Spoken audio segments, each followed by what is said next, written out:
जय माई की। क्या आपने कभी सोचा है कि माँ बगलामुखी की साधना में केवल मंत्र ही नहीं बल्कि स्तुति और अष्टक का भी इतना महत्वपूर्ण क्यों माना जाता है? क्या आपको पता है कि अष्टक के 8 श्लोक केवल देवी की प्रशंसा नहीं करते बल्कि साधक को माँ के दिव्य स्वरूप शक्ति तत्व से जोड़ने का एक आध्यात्मिक माध्यम माना जाता है? क्या आपके जीवन में बार बार विरोध, भय, मानसिक अशांति, कोर्ट केस, ऐसी परिस्थितियां आती हैं जहां आपको लगता है कि आपकी बात कोई नहीं सुन रहा? क्या ऐसा संभव है कि मां बगलामुखी की उपासना में सबसे बड़ी शक्ति किसी बाहरी व्यक्ति को रोकने की नहीं बल्कि अपने भीतर के भय, क्रोध और अस्थिरता शांत करने में छिपी हो? अगर मैं आपसे कहूं कि मां बगलामुखी अष्टक का वास्तविक अर्थ केवल शत्रु पर विजय तक सीमित नहीं, तो क्या इस रहस्य को आप जानना चाहेंगे? आज हम समझेंगे कि मां बगलामुखी अष्टक क्या है, इसका आध्यात्मिक अर्थ क्या है, इसके पाठ की पारंपरिक भावना क्या है और साधक को इसका पाठ किस भाव से करना चाहिए। लेकिन वीडियो के अंत में मैं आचार्य प्रदीप आपको एक ऐसी बात बताऊंगा जो किसी भी स्तोत्र के पाठ से भी अधिक महत्वपूर्ण है। नमस्कार भक्तों, आप देख रहे हैं मां बगलामुखी भक्त ऑफिशियल। मैं आचार्य प्रदीप, मां बगलामुखी उपासक। मां बगलामुखी को 10 महाविद्याओं में एक अत्यंत विशिष्ट शक्ति के रूप में पूजा जाता है। जैसा आप सभी को पता है, शाक्त और तांत्रिक परंपराओं में उनका संबंध स्तंभन शक्ति से जोड़ा जाता है। यहाँ स्तंभन का अर्थ केवल किसी बाहरी व्यक्ति को रोकना नहीं, हमें यह समझना चाहिए इसका एक गहरा आध्यात्मिक अर्थ भी है। अशुभ गति को रोकना, अनियंत्रित वाणी को रोकना, मन की चंचलता को रोकना, ऐसी परिस्थितियों में स्थिरता प्राप्त करना जहां व्यक्ति स्वयं को अपने आप में असहाय, असहज महसूस करता है। इसलिए मां बगलामुखी की प्रतिमा में पीतवर्ण, पीतांबर और गदा जैसे प्रतीक विशेष महत्व रखते हैं। परंपरागत ध्यान श्लोकों में देवी के पीतवर्ण का वर्णन भी मिलता है और तांत्रिक साधना परंपराओं में उनका ध्यान विशेष विधियों के साथ किया जाता है। अब यहाँ एक बात बहुत ध्यान से हमें समझनी होगी। बगलामुखी अष्टक के नाम से अलग अलग पाठ और संस्करण परंपरागत में मिल जाते हैं। कुछ पाठों में मां पीतांबरा के स्वरूप की स्तुति, कुछ में उनके तांत्रिक स्वरूप और शक्ति का वर्णन, जबकि कुछ लोकप्रिय हिंदी पाठ अलग शैली में रचे गए। इसलिए किसी एक पाठ को बिना स्तोत्र बताए वेदों में वर्णित मूल अष्टकम कहना उचित नहीं होगा। यही कारण है कि जब आप मां बगलामुखी अष्टकम का पाठ करें तो जिस पाठ का आप उपयोग कर रहे हैं उसकी परंपरा, उसकी साधना, स्तोत्र का सम्मान आप करें। अब सवाल आता है कि अष्टकम का अर्थ क्या? अष्टकम सामान्य 8 श्लोकों का 8 पदों की स्तुति को कहा जाता है। भारतीय स्तोत्र परंपरा में अष्टक केवल पाठ नहीं होता, यह साधक के मन को एक विशेष देवता के स्वरूप पर ध्यान केंद्रित करने का माध्यम माना जाता है। जब साधक मां बगलामुखी का ध्यान करता है तब वह केवल बाहरी शक्ति की कल्पना नहीं कर रहा होता, वह अपने भीतर की अस्थिरता को शांत करने, वाणी को संयमित करने, विवेक को जागृत करने की भावना से देवी का स्मरण करता है। यहीं से बगलामुखी साधना का सबसे गहरा रहस्य हमारे सामने आता है। मां बगलामुखी की शक्ति का एक अर्थ यह भी लिया जाता है कि जहां नकारात्मकता अनियंत्रित गति से बढ़ रही हो वहां विराम आए। यदि किसी व्यक्ति की वाणी दूसरों को चोट पहुंचा रही है तो पहले अपनी वाणी पर आपको नियंत्रण परम आवश्यक है।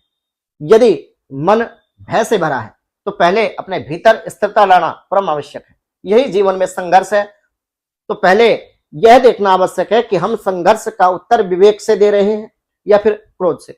इस दृष्टि से बगलामुखी अष्टकम का पाठ एक आंतरिक साधना भी बन सकता है, इसमें कोई संदेह नहीं है। अब कल्पना कीजिए कि एक साधक सुबह उठता है, वह प्रथम स्नान आदि करता है, पूजा स्थान को स्वच्छ करता है, मां बगलामुखी का ध्यान करता है, गुरु इष्ट का ध्यान करता है, कुल देवी और कुल देवता का ध्यान करता है, दीपक जलाता है मां बगलामुखी के समक्ष और फिर अष्टकम का पाठ शुरू कर देता है। उसका उद्देश्य किसी निर्दोष व्यक्ति को नुकसान पहुंचाना नहीं, उसका उद्देश्य है कि हे मां, मेरे जीवन में जो भी भय, भ्रम, नकारात्मकता, तंत्र, अभिचार आदि क्रियाओं का प्रभाव, शत्रु बाधा, कोर्ट केस और अशांति है, मुझे उससे ऊपर उठने की आप शक्ति दो। मेरी बुद्धि को स्थिर करो, मेरी वाणी में संयम दे, मुझे धर्म और सत्य के मार्ग पर चलने की शक्ति दे। यही भाव स्तोत्र को साधना के और भी करीब ले जाता है और मां को आपके और समीप ला देता है, क्योंकि केवल शब्दों का उच्चारण और भावपूर्वक किया गया पाठ, इन दोनों में बहुत अंतर होता है। आपको ये समझना परम जरूरी है। और एक और महत्वपूर्ण मैं बात कहना चाहता हूं कि बगलामुखी साधना का संबंध तांत्रिक परंपराओं से भी जोड़ा जाता है, लेकिन तांत्रिक मंत्रों और विशेष अनुष्ठानों में गुरु परंपरा, गुरु दीक्षा का महत्व अत्यंत माना जाता है। इसलिए जटिल तांत्रिक प्रयोगों को केवल इंटरनेट पर देखकर स्वयं करना उचित नहीं। आपने वीडियो देख ली और आप करने लग गए, आप नहीं कर सकते भैया। सामान्य भगत के लिए सरल और सात्विक भक्ति देवी का ध्यान, स्तोत्र पाठ, दीप प्रज्वलन और अपनी क्षमता के अनुसार पूजा करना ही अधिक सुरक्षित रहेगा। सतनाम का पाठ कीजिए, चालीसा का पाठ कीजिए, ये कोई भी वक्त ग्रस्त में रह करके कर सकता है बिना दीक्षा के। यदि आप मां बगलामुखी अष्टकम का पाठ करना चाहते हैं तो सबसे पहले अपने स्थान को स्वच्छ करें, दीक्षा लें, मां के सामने पीले पुष्प आप अर्पित कर सकते हैं, घी या तिल के तेल का दीपक आप जला सकते हैं। परंपरा के अनुसार आप ये जलाएं और इसके बाद कुछ क्षण शांत बैठकर मां के पीत वर्ण स्वरूप का आपको ध्यान करना होगा। श्रद्धा पूर्वक अष्टकम का पाठ करें और यदि आपकी गुरु परंपरा में कोई विशेष नियम, संख्या या विधि आपके गुरु के द्वारा आपको बताई गई है, समझाई गई है, तो वो सर्वोपरि मानी जानी चाहिए। याद रखिए, स्तोत्र का पाठ किसी चमत्कार की गारंटी नहीं है। यह विश्वास, भक्ति, श्रद्धा और आध्यात्मिक अनुशासन का मार्ग है।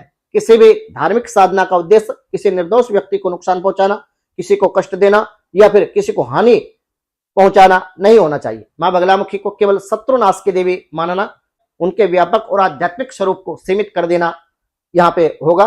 उनकी उपासना का एक गहरा संदेश यह भी है कि जब जीवन में परिस्थितियां नियंत्रण से बाहर होने लगे, जब शत्रु प्रबल हो जाएं, आपकी कोई ना सुने, कुछ समझ ना आए, तब पहले अपने मन को स्थिर करो और जब वाणी पर नियंत्रण ना रहे तब मौन और संयम सीखो। जब भय बढ़ जाए तब ईश्वर का स्मरण करो, माई का स्मरण करो। जब संघर्ष सामने हो तब धर्म और विवेक के साथ उसका सामना करो। यही कारण है कि बगलामुखी अष्टकम का पाठ भक्त के लिए केवल एक धार्मिक पाठ नहीं बल्कि आत्मचिंतन का अवसर भी बन सकता है। तो अगली बार जब आप मां बगलामुखी अष्टकम का पाठ करें तो केवल यह मत सोचिए कि मां मेरे विरोधियों को रोक दो, मेरे शत्रु का नाश कर दो या मेरा ये शत्रु नष्ट हो जाए, बल्कि यह प्रार्थना भी आप कीजिए कि हे मां पीताम्बरा, हे मां बगलामुखी, मेरे भीतर के भय को रोकिए, मेरे भीतर के क्रोध को रोकिए, मेरी गलत वाणी को आप रोकिए, मेरी चंचल बुद्धि को स्थिर कीजिए। जो मन चंचल होता है तो बुद्धि को स्थिर यदि होगी तो आपका बहुत अच्छा हो जाएगा। मुझे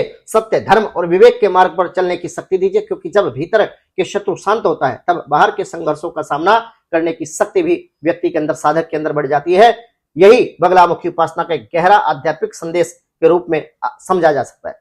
अब वह बात जिसका मैंने वीडियो की शुरुआत में आपसे वादा किया था कि किसी भी स्तोत्र की सबसे बड़ी शक्ति केवल उसके शब्दों में नहीं होती, उसकी शक्ति श्रद्धा, शुद्ध भावना, सही उच्चारण, गुरु दीक्षा, गुरु भक्ति, गुरु कृपा और नियमित समय साधक के आचरण से जुड़ी होती है।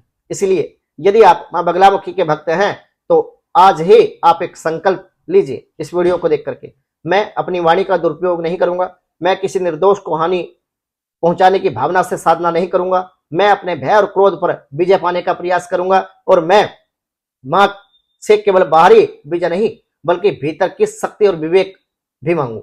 यदि आपको मां बगलामुखी की महिमा, अष्टकम स्तोत्र, मंत्र और साधना से जुड़ी ऐसी ही गंभीर और पारंपरिक शास्त्र विधि अनुसार जानकारी पसंद आती है तो वीडियो को आप लाइक करें और इसे अपने परिवार और उन भक्तों तक शेयर करें जिन्हें मां बगलामुखी में श्रद्धा है, जो मां बगलामुखी में आस्था रखते हैं, जो बगलामुखी साधना और माई की कृपा अपने जीवन में पाना चाहते हैं।